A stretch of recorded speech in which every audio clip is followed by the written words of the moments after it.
What I always found most alluring about the X-Men was that the characters were from different nationalities and races, locales across the world and throughout time. From the Russian Colossus to the Canadian Wolverine, the Native American Warpath, and the Cajun Gambit, the African Aurora, and German Kurt Wagner. The Age of Apocalypse universe skews the chronology of the known X-Men continuity from their point of origin so as to alter the trajectory of events that lead to the present day. Heroes become villains, and the nefarious become noble, as the populace of the planet grinds out their means of survival under the boot heel of the despot Apocalypse. It is in this timeline that I have created my original character Chronicle, a Latin American meant to represent the marginalized Latinx community in superhero literature. His story is as follows. Originally named Dominic Estrada, Chronicle was born into the Age of Apocalypse. He is one among a trio of orphans who have discovered a long-buried museum. While his mutant friends develop and hone their powers, Dominic reads. Eventually the trio become rebels, and they disrupt Nora's plans by attacking supply trains and freeing victims from slave pens. It is adolescence that Dominic is captured by Apocalypse and his friends are slain.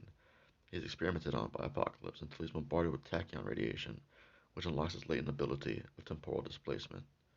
This grants Chronicle the ability to teleport, instantly regenerate, become intangible, and shoot blasts of beams of tachyon particles that can harm by decay or heal by reversing time. At first, Chronicle cannot control his powers, so Apocalypse crafts bangles and a collar from celestial machines to control Chronicle. This jewelry also keeps Dominic captive through neural shock pain. Eventually, Chronicle uses his powers to eat the circuitry in his jewelry, and Dominic challenges Apocalypse to a duel. The battle is close and hard fought, but before it can be completed, Apocalypse presses a button on his gauntlets to self-destruct the jewelry and hurls Chronicle's molecules through all time and space. Soon after, time is restored thanks to Magneto's X-Men, and Chronicle's molecules coalesce into the here and now. Teleporting through time, Dominic searches for his friends. In World War II, he frees Captain America from a Nazi prison. In a time before Christ, he feasts and wrestles with Thor, the Odin son. While the world waited for the century to arrive to stop the rampaging Hulk, Chronicle slowed time and battled the Hulk to a standstill before disappearing once more. For over several lifetimes, he is a vagabond throughout time and space, helping and healing where he can, protecting where he must.